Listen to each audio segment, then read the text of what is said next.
السلام علیکم ورحمۃ اللہ وبرکاتہ۔ الحمد للہ رب العالمین والصلاة والسلام على رسوله الامین وعلى آلہ وصحبہ اجمعین ومن تبعهم بإحسان الى یوم الدین، اما بعد فاعوذ باللہ من الشیطان الرجیم، بسم اللہ الرحمن الرحیم۔ يا أيها الذين آمنوا اذكروا الله ذكرا كثيرا۔ محترم سامعین و ناظرین، آج جس موضوع پر چند باتیں عرض کرنے کی سعادت حاصل کر رہا ہوں وہ ہے ذکر و اذکار کی اہمیت و ضرورت۔ ناظرین کرام، ہماری زندگی میں ذکر و اذکار کی جو اہمیت و ضرورت ہے وہ کسی سے مخفی نہیں۔ یہ ہماری تخلیق کے بنیادی اور اہم مقاصد میں سے ہے۔ یہ ان نفع بخش اعمال و تجارت میں سے ہے جن میں کبھی بھی گھاٹے و نقصان کا تصور ہی نہیں۔ یہ ان بہترین وسیلوں میں سے ہے جو تقرب اللہ حاصل کرنے کے یقینی ذرائع ہیں۔ یہ ان قیمتی امور میں سے ہیں جن میں محنت صرف کرنا اور وقت گزارنا حصول رحمت اور دخول جنت کے اسباب ہیں۔ یہ وہ مضبوط ڈھال اور پائیدار قلعہ ہے جو ذاکر کو ہمیشہ جن و شیاطین کے حملوں سے بچاتا اور محفوظ رکھتا ہے۔ یہ وہ نایاب کنجی اور چابی ہے جس کے ذریعے بندہ مومن ہر قسم کی خیر و بھلائی، فلاح و کامرانی کا دروازہ کھول سکتا اور دنیا و آخرت کی سعادت مندی حاصل کر سکتا ہے۔ یہی وجہ ہے کہ رب العالمین اور نبی کریم صلی اللہ علیہ وسلم نے قرآن و حدیث کے اندر جا بجا اس کے اہتمام کرنے کا حکم دیا۔ اسے اپنی معمولات لیل و نہار میں شامل کرنے اور اپنی زندگی کے شب و روز میں رچانے و بسانے کی تاکید کی۔ اسے حرز جا بنانے اور ہمیشہ اپنی زبان کو اس سے تر رکھنے کی ترغیب دی اور اپنے روزمرہ کے کاموں کے ساتھ اس پر عمل کرنے، اس میں مشغول رہنے اور اسے اپنا اوڑھنا بچھونا بنانے والوں کی مختلف انداز مدح و ثنائی کی اور انہیں بہترین انعام و اکرام کی خوشخبری سنائی۔ چنانچہ سورہ احزاب آیت نمبر 41 کے اندر بکثرت ذکر و اذکار کا اہتمام کرنے کا حکم دیتے ہوئے فرمایا، یا ایھا الذین آمنوا اذکروا اللہ ذکرا کثیرا، کہ ایمان والو اللہ رب العالمین کا بکثرت ذکر کیا کرو۔ اسی طرح سورہ بقرہ آیت نمبر 152 میں اپنی نعمتوں کا تذکرہ کرنے کے بعد فرمایا، فاذکرونی اذکرکم واشکروا لی ولا تکفرون، کہ تم میرا ذکر کرو، مجھے یاد رکھو، میں بھی تمہیں یاد کروں گا، میری شکر گزاری کرو اور ناشکری سے بچو۔ اسی طرح حج جو خالص ذکر و اذکار پر مشتمل قولی، بدنی اور مالی عبادات کا مجموعہ ہے، اس میں بھی ذکر و اذکار کو لازم پکڑنے کا حکم دیا۔ فرمایا، فَإِذَا أَفَضْتُم مِّنْ عَرَفَاتٍ فَاذْكُرُوا اللَّهَ عِندَ الْمَشْعَرِ الْحَرَامِ، سورہ بقرہ آیت نمبر 198۔ جب تم عرفات سے لوٹو تو مشعر حرام یعنی مزدلفہ کے پاس ذکر الہی کو لازم پکڑو اور اسلام کے اس عظیم رکن، اس عظیم عبادت سے فارغ ہونے کے بعد بھی اس کا بکثرت اہتمام کرنے کی تاکیدی حکم دیتے ہوئے فرمایا، فَإِذَا قَضَيْتُم مَنَاسِكَكُمْ فَاذْكُرُوا اللَّهَ كَذِكْرِكُمْ آبَاءَكُمْ وَأَشَدَّ ذِكْرًا، سورہ بقرہ آیت نمبر 200۔ کہ پھر جب تم ارکان حج ادا کر چکو تو اللہ رب العالمین کا ذکر کرو جس طرح تم اپنے آبا و اجداد کا ذکر کیا کرتے تھے، بلکہ اس سے بھی زیادہ، چونکہ عرب کے لوگ زمانہ جاہلیت میں حج سے فارغ ہونے کے بعد منا میں میلہ لگاتے اور اپنے آبا و اجداد کے کارناموں کا تذکرہ کیا کرتے تھے۔ تو رب العالمین نے مسلمانوں کو حکم دیا کہ جب تم 10ویں ذی الحجہ کو ارکان حج سے فارغ ہو جاؤ، کنکریاں مارنے، قربانی کرنے، سر مڈانے اور طواف کعبہ و سعی صفا و مروہ سے فارغ ہو جاؤ، تو اس کے بعد جو منا میں 3 دن قیام کرو تو وہاں خوب اللہ کو یاد کرو، خوب اللہ کا ذکر کرو، جیسے تم زمانہ جاہلیت میں کیا کرتے تھے، بلکہ اس سے بھی زیادہ کرو۔ ذکر و اذکار کی اہمیت کا اندازہ لگائیں کہ جنگ کی حالت میں بھی رب العالمین نے اسے لازم پکڑنے کا حکم دیا. فرمایا یا ایھا الذین آمنوا اذا لقیتم فئة فاثبتوا واذکروا اللہ کثیرا لعلکم تفلحون. سورہ انفال آیت نمبر 45 کہ اے ایمان والو، جب تم کسی مخالف فوج سے بھڑ جاؤ تو ثابت قدم رہو اور بکثرت اللہ رب العالمین کا ذکر کرو، کثرت کے ساتھ اللہ کو یاد کرو تاکہ تم فلاح پالو. غور کریں، حصول کامیابی اور فتح و کامرانی کے لیے کثرت ذکر کو لازم پکڑنے کا حکم دیا. پتہ چلا کہ کسی بھی میدان میں کامیابی حاصل کرنے کے لیے ذکر و اذکار کو لازم پکڑنا ضروری ہے. اسی طرح ہر وقت ذکر و اذکار کو لازم پکڑنے کا حکم دیتے ہوئے سورہ نساء آیت نمبر 103 کے اندر فرمایا فَإِذَا قَضَيْتُمُ الصَّلَاةَ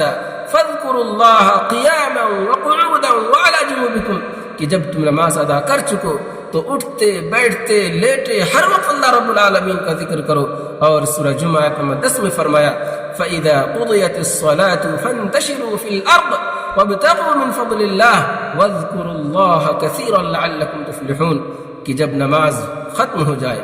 جب نماز ہو چکے، فَانتَشِرُوا فِي الْأَرْضِ تو زمین میں پھیل جاؤ، وَابْتَغُوا مِنْ فَضْلِ اللَّهِ اور اللہ کا فضل یعنی روزی روٹی تلاش کرو، وَاذْكُرُوا اللَّهَ كَثِيرًا لَعَلَّكُمْ تُفْلِحُونَ اور اللہ کا بکثرت ذکر کیا کرو تاکہ تم فلاح پالو. غور کریں کہ نماز کی ادائیگی کے بعد روزی روٹی حاصل کرنے کے لیے زمین میں پھیل جانے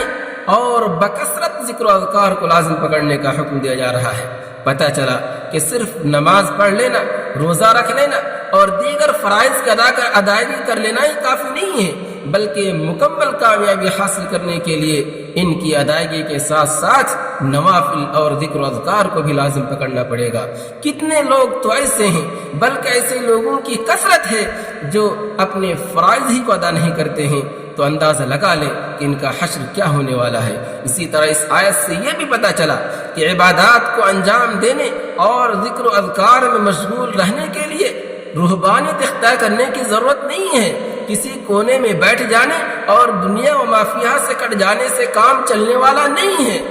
ہاتھ پہ ہاتھ دھرے بیٹھے اللہ اللہ کرنے سے روزی روٹی حاصل نہیں ہو جائے گی، بلکہ حصول رزق کے لیے کوشش کرنی پڑے گی، گھر سے باہر نکلنا پڑے گا، حلال اور جائز راستے اختیار کرنے پڑیں گے، ہاتھ پیر چلانے پڑیں گے، محنت و کوشش اور تغدو کرنا پڑے گا، تب جا کر روزی روٹی حاصل ہوگی، شریعت کے مزاج پہ کھرے اتریں گے اور اللہ رب العالمین کے عبادت گزار بندوں میں شامل ہو پائیں گے. تو یہاں بھی کامیابی سے سرفراز ہونے کے لیے کثرت ذکر کا حکم دیا. پتہ چلا کہ ہماری بنیادی ضرورتوں میں شامل ہے. اس کے بغیر حصول کامیابی کی تمنا کرنا ایک خام خیالی ہے. تو یہ تو چند آیات تھیں، ان کے علاوہ اور بھی آیات ہیں جن میں رب العالمین نے کثرت کے ساتھ ذکر و اذکار کا اہتمام کرنے اور اسے لازم پکڑنے کا حکم دیا. اب آئیے چند احادیث کا بھی ملاحظہ فرما لیں. ان میں نبی کریم صلی اللہ علیہ وسلم نے بھی ذکر و اذکار کی اہمیت و ضرورت کو خوب واضح کر دیا ہے. چنانچہ نبی کریم صلی اللہ علیہ وسلم نے اس کی اہمیت و ضرورت کو واضح کرتے ہوئے فرمایا کہ یہ ان امور میں سے ہے جن کا حکم پچھلی امتوں کو بھی دیا گیا تھا، جیسا کہ ترمذی کی حدیث نمبر 2863 ہے. علامہ البانی رحمہ اللہ نے اسے صحیح قرار دیا ہے اور اپنی مایہ کتاب صحیح الجامع کے اندر ذکر کیا ہے، جس کا حدیث نمبر ہے 1724. راوی حدیث الحارث بن الحارث رضی اللہ عنہ فرماتے ہیں کہ رسول اللہ صلی اللہ علیہ وسلم نے فرمایا ان اللہ سبحانہ امر یحیی بن زکریا بخمس کلمات ان یعمل بها ویأمر بنی اسرائیل ان یعملوا بها کہ بے شک اللہ رب العالمین نے یحییٰ بن زکریا علیہ السلام کو 5 باتوں کا حکم دیا کہ وہ ان پر عمل کرے اور بنی اسرائیل کو ان پر عمل کرنے کا حکم دے. حدیث لمبی ہے، آگے ہے کہ یحییٰ علیہ السلام نے اپنی قوم سے کہا ان اللہ امرنی بخمس کلمات ان اعمل بہن وآمرکم ان تعملوا بہن کہ بے شک اللہ تعالیٰ نے مجھے 5 کلمات کا، 5 باتوں کا حکم دیا ہے کہ میں ان پر عمل کروں اور تمہیں ان پر عمل کرنے کا حکم دوں، تو ان 5 چیزوں میں جو 5ویں چیز تھی، جو 5ویں بات تھی، وہ یہی ذکر و اذکار کی بات تھی۔ فرمایا وَآمُرُكُمْ أَن تَذْكُرُوا اللَّهَ، کہ میں تمہیں حکم دیتا ہوں کہ تم اللہ رب العالمین کا ذکر کرو۔ اسی طرح ایک اور حدیث میں فرمایا، جس کے راوی ابو موسیٰ اشعری رضی اللہ عنہ ہیں، فرماتے ہیں کہ رسول اللہ صلی اللہ علیہ وسلم نے فرمایا مثل الذي يذكر ربه والذي لا يذكر ربه مثل الحي والمیت، متفق علیہ۔ بخاری کی حدیث نمبر 6407 اور مسلم کی حدیث نمبر 779 ہے۔ آپ نے فرمایا کہ اس شخص کی مثال جو اللہ رب العالمین کو یاد کرتا ہے، جو اللہ رب العالمین کا ذکر کرتا ہے، اور اس شخص کی مثال جو اللہ رب العالمین کا ذکر نہیں کرتا ہے، زندہ اور مردے کی طرح ہے۔ یعنی جو شخص اللہ رب العالمین کو یاد کرتا ہے، اللہ رب العالمین کا ذکر کرتا ہے، گویا وہ زندہ ہے، اس کا جینا نفع بخش ہے۔ اور جو شخص اللہ کو یاد نہیں کرتا ہے، اللہ کا ذکر نہیں کرتا ہے، گویا وہ مردہ ہے، زندہ لاش ہے، جن کا وجود بیکار ہے۔ اسی طرح ایک اور حدیث میں ہے عن عبد الله بن بسر ان رجلا قال يا رسول الله صلى الله عليه وسلم ان شرائع الاسلام قد كثرت علي فاخبرني بشيء اتشبث به قال لا يزال لسانك رطبا من ذكر الله، رواه الترمذي وصححه الالباني۔ ترمذی کی حدیث نمبر 3375 اور صحیح الترغیب للالبانی کی حدیث نمبر 1491 ہے۔ عبداللہ بن بسر رضی اللہ عنہ فرماتے ہیں کہ ایک آدمی نے رسول اللہ صلی اللہ علیہ وسلم سے کہا کہ اللہ کے رسول صلی اللہ علیہ وسلم ان شرائع الاسلام قد کثرت علی، اس کی تشریح کرتے ہوئے شارحین نے لکھا ہے کہ ای کثرت انواع العبادات علی وتشعبت عندی فلم استطع العمل بها كلها، کہ اللہ کے رسول صلی اللہ علیہ وسلم نفلی عبادات کی قسمیں بہت زیادہ ہو گئی ہیں، میرے سامنے وہ شاخ در شاخ ہو گئی ہیں، میں ان تمام پر عمل کرنے کی استطاعت نہیں رکھتا ہوں، ان تمام پر عمل نہیں کر سکتا ہوں۔ فأخبرنی بشیء اتشبث به، ای قل لی عملا استطیع فعله وهو عمل یسیر مستجلب لثواب کثیر فأداوم علیہ واعتصم به، کہ آپ مجھے ایسی چیز بتائیے، ایک ایسا عمل بتائیے جسے میں انجام دے سکوں اور وہ عمل تھوڑا ہو اور بہت زیادہ ثواب حاصل ہوتا ہو، جس پر میں مداومت برت سکوں، اسے مضبوطی کے ساتھ تھامے رکھ سکوں۔ تو آپ صلی اللہ علیہ وسلم نے فرمایا لا یزال لسانک رطبا من ذکر اللہ، کہ تم اپنی زبان کو ذکر الہی سے تر رکھو۔ تو اندازہ لگائے کتنی اہمیت کا حامل شے ہے۔ تو یہ ہے ذکر و اذکار کی اہمیت۔ اسی طرح ایک اور حدیث ہے الجامع الصغیر للسیوطی کی حدیث نمبر 326 ہے۔ آپ صلی اللہ علیہ وسلم نے فرمایا عدوا حق المجالس، کہ لوگوں مجلسوں کے حقوق ادا کرو۔ ان حقوق کا تذکرہ کرتے ہوئے جو پہلی چیز بیان کی وہ ہے اذکروا اللہ کثیرا، کہ اللہ رب العالمین کا کثرت کے ساتھ ذکر کرو۔ تو ذکر اذکار کی اس قدر اہمیت و ضرورت ہے، رسول اللہ صلی اللہ علیہ وسلم نے مجلس میں بھی اس کا اہتمام کرنے کا حکم دیا۔ اسی طرح ایک اور حدیث ہے عن ابی بن کعب رضی اللہ عنہ كان رسول الله صلى الله عليه وسلم اذا ذهب ثلثاء الليل وفي رواية ثلث الليل قام فقال يا ايها الناس اذكروا الله اذكروا الله جاءت الراجفة تتبعها الرادفة جاء الموت بما فيه جاء الموت بما فيه، رواه الترمذي وقال هذا حديث حسن صحيح۔ ترمذی کی حدیث نمبر 2457 ہے، نہایت ہی اہم حدیث ہے۔ ابی بن کعب رضی اللہ عنہ بیان کرتے ہیں کہ قیام اللیل میں جب 2/3 حصہ گزر جاتا، ایک دوسری روایت کے مطابق 1/3 حصہ گزر جاتا، تو آپ صلی اللہ علیہ وسلم کھڑے ہوتے اور فرماتے لوگوں اللہ کا ذکر کرو، اللہ کا ذکر کرو، راجفہ آ چکا ہے اور اس کے پیچھے رادفہ بھی آ چکا ہے اور موت اپنے حقائق کے ساتھ آ چکی ہے۔ اس راجفہ اور رادفہ کا تذکرہ کرتے ہوئے رب العالمین نے سورہ نازعات آیت نمبر 6 اور 7 کے اندر فرمایا یوم ترجف الراجفہ تتبعها الرادفہ، جس دن کانپنے والی کانپ اٹھے گی اور اس کے پیچھے آنے والی بھی آ جائے گی۔ تو یہ راجفہ اور رادفہ کیا ہے؟ اس سے کیا مراد ہے؟ کسے کہتے ہیں راجفہ اور رادفہ؟ تو راجفہ سے مراد نفخہ اولا ہے، جسے نفخہ فنا بھی کہا جاتا ہے، یعنی وہ نفخہ جو قیامت کے وقوع کے وقت پہلی مرتبہ سور میں پھونک ماری جائے گی، جس سے ساری کائنات کانپ اٹھے گی، لرز اٹھے گی اور ساری چیزیں فنا ہو جائیں گی، جس کے تعلق سے رب العالمین نے سورہ مزمل آیت نمبر 14 میں فرمایا یوم ترجف الارض والجبال وکانت الجبال کثیبا مہیلا، کہ جس دن زمین اور پہاڑ تھر تھرا جائیں گے اور پہاڑ بھری بھری ریت کے ٹیلوں کے مانند ہو جائیں گے جن کی کوئی حیثیت نہیں ہوگی۔ اور رادفہ سے مراد نفخہ ثانیہ ہے، یعنی وہ نفخہ جو دوسری مرتبہ سور میں پھونک ماری جائے گی، جس سے سب لوگ زندہ ہو کر قبروں سے نکل آئیں گے اور حساب و کتاب کے لیے میدان محشر کی طرف رواں دوا ہوں گے۔ تو یہ ہے راجفہ اور رادفہ۔ ان دونوں کو رسول اللہ صلی اللہ علیہ وسلم نے ماضی کے صیغے کے ساتھ ذکر کیا کہ یہ دونوں آ چکے ہیں، ان کے تحقق اور یقینیت کو واضح کرنے کے لیے، یعنی ان کا واقع ہونا ویسے ہی یقینی امر ہے جیسے کہ کسی چیز کے واقع ہو جانے کے بعد اس چیز کے وقوع کا یقین ہو جاتا ہے، یعنی ان کا واقع ہونا اتنا یقینی ہے کأنہا جاءت، گویا کہ وہ آ چکے ہیں۔ جیسا کہ رب العالمین نے اسی اسلوب کو اپناتے ہوئے سورۃ النحل کی پہلی آیت میں فرمایا اتی امر اللہ فلا تستعجلوہ، کہ اللہ کا حکم آ پہنچا، یعنی قیامت بالکل قریب آ چکی ہے، اس کا واقع ہونا بالکل یقینی ہے، لہذا تم جلدی نہ مچاؤ۔ آگے رسول اللہ صلی اللہ علیہ وسلم نے فرمایا جاء الموت بما فیہ، جاء الموت بما فیہ۔ اس کی مختلف تشریحات کی گئی ہیں۔ ایک تشریح یہ کی گئی ہے جاء الموت بما فیہ من شدتہ و سکراتہ، کہ موت اپنی شدت اور سختیوں کے ساتھ آ چکی ہے، جیسا کہ رب العالمین نے سورہ قاف آیت نمبر 19 کے اندر فرمایا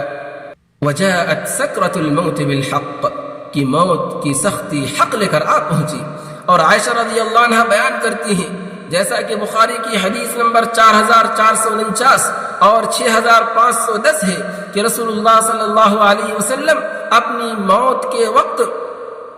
اپنے پاس موجود برتن میں رکھے ہوئے پانی میں اپنے دونوں ہاتھ ڈالتے اور بخار کی شدت و تمازت کو ختم کرنے کے لیے، شدت و تمازت کو کم کرنے کے لیے اپنے دونوں ہاتھوں کو اپنے چہرے انور پہ پھیرتے اور فرماتے لا الہ الا اللہ ان للموت سکرات، کہ اللہ کے سوا کوئی معبود برحق نہیں، بے شک موت کی سختیاں ہیں۔ تو آپ نے اس حدیث میں فرمایا کہ موت اپنی سختیوں کے ساتھ آ چکی ہے، ظاہر ہو چکی ہے۔ اسی طرح ایک تشریح یہ بھی کی گئی ہے جاء الموت بما فیہ من فتنة عند الموت حیث یحضر الشیطان، کہ موت کے وقت جو شیطان کا فتنہ ظاہر ہوتا ہے، شیطان حاضر ہوتا ہے اور پوری کوشش کرتا ہے کہ اس کی موت بالخیر نہ ہو بلکہ موت بالشر والسوء ہو، اس کا وہ اسلام اور ایمان کی حالت میں نہ مرے۔ یہی وجہ ہے کہ نبی کریم صلی اللہ علیہ وسلم نے فتنہ موت سے اللہ کی پناہ طلب کرنے کی تلقین کی اور اس کے لیے دعا سکھائی، جیسا کہ بخاری کی حدیث نمبر 1377، مسلم کی حدیث نمبر 588، ترمذی کی حدیث نمبر 3604، نسائی کی حدیث نمبر 2060 اور مسند احمد کی حدیث نمبر 10778 ہے۔ آپ نے دعا سکھائی اللہم انی اعوذ بک من عذاب القبر واعوذ بک من عذاب النار واعوذ بک من فتنة المحیا والممات واعوذ بک من فتنة المسیح الدجال، کہ اللہ میں تیری پناہ طلب کرتا ہوں عذاب قبر سے، تیری پناہ طلب کرتا ہوں عذاب جہنم سے، اور تیری پناہ طلب کرتا ہوں زندگی اور موت کے فتنے سے، اور تیری پناہ طلب کرتا ہوں مسیح دجال کے فتنے سے۔ اور جاگنے کے عالم میں مرنے والے کو لا الہ الا اللہ کی تلقین کرنے کا حکم دیا، جیسا کہ مسلم کے حدیث نمبر 916 اور 17 ہے۔ ابو سعید خدری اور ابو ہریرہ رضی اللہ عنہما فرماتے ہیں کہ رسول اللہ صلی اللہ علیہ وسلم نے فرمایا لقنوا موتاکم لا الہ الا اللہ، کہ لوگوں تم اپنے مرنے والے کو لا الہ الا اللہ کی تلقین کرو۔ تو یہ ہے موت کی سختی اور اس کا فتنہ۔ تو رسول اللہ صلی اللہ علیہ وسلم نے فرمایا کہ موت اپنے فتنے کے ساتھ، اپنی سختیوں کے ساتھ آ چکی ہے۔ اسی طرح ایک تشریح یہ بھی کی گئی ہے کہ جاء الموت بما فيه مما يحصل بعده من سؤال الملكين وفتنة القبر والثواب والحساب والعقاب، کہ موت کے بعد جو کچھ حاصل ہوگا جیسے منکر نکیر کے سوالات اور ان کی جواب دہی، وہ منکر نکیر جو خطرناک اور بھیانک شکل و صورت والے ہیں، سخت کالے رنگ والے اور نیلی آنکھوں والے ہیں، جیسا کہ ترمذی کی حدیث نمبر 1071 ہے۔ ابو ہریرہ رضی اللہ عنہ راوی ہیں، فرماتے ہیں کہ رسول اللہ صلی اللہ علیہ وسلم نے فرمایا اذا قبر المیت اتاه ملکان یسودان ازرقان، کہ جب میت کو قبر میں رکھ دیا جاتا ہے تو اس کے پاس دو کالے رنگ والے اور نیلی آنکھوں والے فرشتے آتے ہیں، یقال لاحدہما المنکر والآخر النکیر، ان میں سے ایک کو منکر دوسرے کو نکیر کہا جاتا ہے۔ اور ایک دوسری روایت میں ہے جو کہ ابو داؤد کی حدیث نمبر 4753، نسائی کی حدیث نمبر 2001، ابن ماجہ کی حدیث نمبر 1549 اور مسند احمد کی حدیث نمبر 18558 ہے۔ آپ نے فرمایا یأتیہ ملکان شدیدا الانتہار فینتہرانہ ویجلسانہ، کہ اس کے پاس سخت جھڑکنے والے، دھتکارنے والے، ڈانٹ ٹپٹ کرنے والے اور جھنجھوڑ دینے والے دو فرشتے آتے ہیں اور اسے جھڑک کر بٹھا دیتے ہیں، پھر سوالات کرتے ہیں۔ تو ایسے خطرناک اور بھیانک شکل و صورت والے فرشتے، منکر نکیر کے سوالات اور ان کی جواب دہی، قبر کے دیگر فتنے، جزا و سزا اور حساب و کتاب، یہ ساری چیزیں مراد ہیں۔ تو آپ نے فرمایا کہ موت اپنی شدت و سختیوں، شیطان کے فتنوں، منکر نکیر کے سوالات اور ان کی جواب دہی، جزا و سزا اور حساب و کتاب، ان ساری چیزوں کے ساتھ ظاہر ہو چکی ہے، آ چکی ہے۔ غور کریں کہ آپ صلی اللہ علیہ وسلم صحابہ کرام کو قیامت کی ہولناکیوں، موت کی سختیوں اور اس کی دیگر فتنوں کو یاد دلا کر کہہ رہے ہیں، اور صحابہ اکرام کو مخاطب کر کے اپنی امت کے تمام لوگوں کو یہ پیغام اور تعلیم دے رہے ہیں کہ لوگوں اللہ کا ذکر کرو، لوگوں اللہ کا ذکر کرو۔ اگر ان ہولناکیوں، خطرناکیوں، سختیوں اور فتنوں سے بچنا اور محفوظ رہنا ہے تو ذکر و اذکار کو لازم پکڑو۔ تو یہ ہے ذکر و اذکار کی اہمیت و ضرورت۔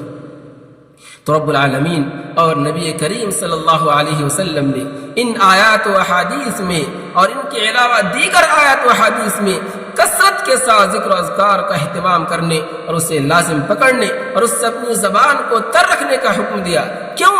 اس لیے کہ بندہ اس کا شدید ضرورت مند و حاجت مند ہے، اپنے آپ کو جن و انس اور شیاطین کے حملوں سے محفوظ رکھنے کے لیے، شیطانی وسوسوں اور برے خیالات سے دور رکھنے کے لیے، اضطراب و بے چینی کی کیفیت سے نجات دلانے کے لیے اور ہر طرح کے شرور و فتن سے بچانے کے لیے، اپنے کو اپنے ہموم و غموم اور رنج و علم کو ختم کرنے اور فرحت و انبساط اور سرور و سعادت مندی سے سرشار ہونے کے لیے، ایمانی روح کو جلا بخشنے اور دلی اطمینان حاصل کرنے کے لیے، محبت الہی اور رحمت ربانی سے بہرور ہونے کے لیے، اور دنیا و آخرت کی ہر طرح کی حقیقی کامیابی و کامرانی سے سرفراز ہونے کے لیے ہم اس کا محتاج ہیں۔ اس کے بغیر یہ نعمت حاصل نہیں کر سکتے، ایک لمحہ کے لیے بھی ہم اس سے بے نیاز نہیں ہو سکتے۔ ہر وہ لمحہ و لحظہ جس میں بندہ ذکر الہی سے غافل ہوتا ہے، شیطان اس کا ساتھی بن جاتا ہے اور اسے ہر طرح کے خیر سے روکتا اور محروم کر دیتا ہے، پھر خسارہ اس کا مقدر بن جاتی ہے۔ جیسا کہ رب العالمین نے سورہ زخرف آیت نمبر 36 میں فرمایا وَمَن يَعْشُ عَن ذِكْرِ الرَّحْمَنِ نُقَيِّضْ لَهُ شَيْطَانًا فَهُوَ لَهُ قَرِينٌ، کہ اور جو شخص بھی رحمان کے ذکر اور اس کی یاد سے غفلت کرے، ہم اس پر ایک شیطان مقرر کر دیتے ہیں، وہی اس کا ساتھی رہتا ہے۔ اور سورہ مجادلہ آیت نمبر 19 میں فرمایا استحوذ علیہم الشیطان فانساہم ذکر اللہ اولئک حزب الشیطان الا ان حزب الشیطان هم الخاسرون، کہ ان پر شیطان نے غلبہ حاصل کر لیا ہے اور انہیں اللہ کا ذکر بھلا دیا ہے۔ یہ شیطانی لشکر ہے اور کوئی شک نہیں کہ شیطانی لشکر ہی خسارے والا ہے۔ اور نبی کریم صلی اللہ علیہ وسلم نے فرمایا ما من قوم جلسوا مجلسا فتفرقوا عن غير ذكر الله الا تفرقوا عن جيفة حمار وكان ذلك المجلس عليه حسرة يوم القيامة، رواہ ابو داود والنسائی واحمد وصححہ الالبانی، ابو داود کی حدیث نمبر 4855، نسائی کی حدیث نمبر 10241 اور مسند احمد کی حدیث نمبر 10680 ہے۔ ابو ہریرہ رضی اللہ عنہ راوی ہیں، فرماتے ہیں کہ رسول اللہ صلی اللہ علیہ وسلم نے فرمایا، جو لوگ بھی کسی مجلس میں بیٹھے اور اللہ کا ذکر کیے بغیر اس مجلس سے جدا ہو گئے تو گویا کہ وہ مرے ہوئے گدھے کے گلے سڑے گوشت کھا کر جدا ہوئے، اور وہ مجلس قیامت کے دن ان کے لیے حسرت و افسوس کا باعث بنے گی۔ اسی طرح ایک اور حدیث ہے جسے امام بیہقی رحمہ اللہ نے شعب الایمان جلد نمبر 1 صفحہ نمبر 336 کے اندر ذکر کیا ہے، حدیث نمبر 511 ہے۔ عائشہ رضی اللہ عنہا راویہ ہیں، فرماتی ہیں کہ رسول اللہ صلی اللہ علیہ وسلم نے فرمایا، ما من ساعت تمر بابن آدم لم يذكر الله فيها الا تحسر عليها يوم القيامة، کہ ابن آدم جس بھی گھڑی اور لمحے کو ذکر الہی کے بغیر گزاریں گے وہ لمحہ قیامت کے دن ان کے لیے حسرت و افسوس کا باعث بنے گا، وہ کفِ افسوس بنیں گے لیکن کچھ حاصل نہیں ہوگا، ناکامی و نامرادی ہاتھ آئے گی۔ یہی وجہ ہے کہ نبی کریم صلی اللہ علیہ وسلم نے زندگی کے ہر پہلو کے اذکار بتائے اور ان کا اہتمام کرنے کی تلقین کی۔ چنانچہ آپ دیکھیں صبح و شام کے اذکار، سونے جاگنے کے اذکار، اچھا برا خواب دیکھنے کے اذکار، بیت الخلاء میں جانے اور بیت الخلاء سے نکلنے کے اذکار، کھانے پینے کے اذکار، نئے پرانے کپڑے پہننے کے اذکار، گھر سے باہر نکلنے اور گھر میں داخل ہونے کے اذکار، پسندیدہ و ناپسندیدہ چیز دیکھنے کے اذکار، شادی بیاہ اور بیوی سے ملنے کے اذکار، مسجد میں داخل ہونے اور مسجد سے نکلنے کے اذکار، نماز و بعد از نماز کے اذکار، سفر پر نکلنے اور سفر سے واپسی کے اذکار، گاؤں اور بازاروں میں داخل ہونے کے اذکار، غم و پریشانی اور گھبراہٹ دور کرنے کے اذکار، جادو و نظر بد سے بچنے کے اذکار، جن و شیاطین اور بھوت و پریت کے حملوں سے بچنے کے اذکار، عیادت مریض و زیارت قبور کے اذکار، بادل گرجنے اور بجلی کڑکنے و چمکنے کے اذکار، آندھی و طوفان سے نجات کے اذکار، طلب بارش اور نجات کثرت بارش کے اذکار، بیماری وبا سے محفوظ رہنے کے اذکار، غرض کے زندگی کے ہر لمحے کے اذکار بتا دیے ہیں۔ ضرورت اس بات کی ہے کہ ہم ان کا اہتمام کریں اور اپنی زندگی میں رچائیں اور بسائیں تاکہ ہم دنیا و آخرت کی سرخروئی سے ہمکنار ہو سکیں، لیکن افسوس کہ ہمیں ان کا کوئی پرواہ ہی نہیں۔ گالی گلوچ کرنے، غیبت و چغل خوری کرنے، الزام و بہتان تراشی کرنے، ایک دوسرے کا ٹھٹھا اور مذاق اڑانے، ایک دوسرے کی عزت و ناموس سے کھلواڑ کرنے اور دنیا کی تمام برائیوں کو انجام دینے کے لیے ہمارے پاس وقت ہے، لیکن ان حیات بخش اور ہر طرح کی آفت و مصیبت سے نجات دلانے والے اذکار کے لیے ہمارے پاس وقت نہیں ہے۔ ہماری نگاہوں میں ان کی کوئی اہمیت ہی نہیں ہے، ان کی کوئی ضرورت ہی محسوس نہیں کرتے۔ یہی وجہ ہے کہ آج اکثر لوگ کسی نہ کسی مصیبت و پریشانی مبتلا ہے، کسی پر جادو اور نظر بد کے اثرات مرتب ہیں، تو کوئی جن و شیاطین کے مسائل سے دوچار ہیں، کہیں بدگمانیاں و شرانگیزیاں عروج پر ہیں، تو کہیں حسد و کینہ اور بغض و عداوت کا غلغلہ ہے، کہیں لڑائی جھگڑے ہیں تو کہیں فساد و قتال، غرض کے ہر طرف بے برکتی، ناچاقی، آپسی دشمنی اور اضطراب و بے چینی کا دورہ ہے۔ اگر ہم چاہتے ہیں کہ یہ مسائل ختم ہوں، ان مسائل سے چھٹکارا ملے اور ہمیں امن و امان اور چین و سکون کی زندگی میسر ہو، اور ہر کوئی چاہتا ہے، تو ہمیں ذکر و اذکار کی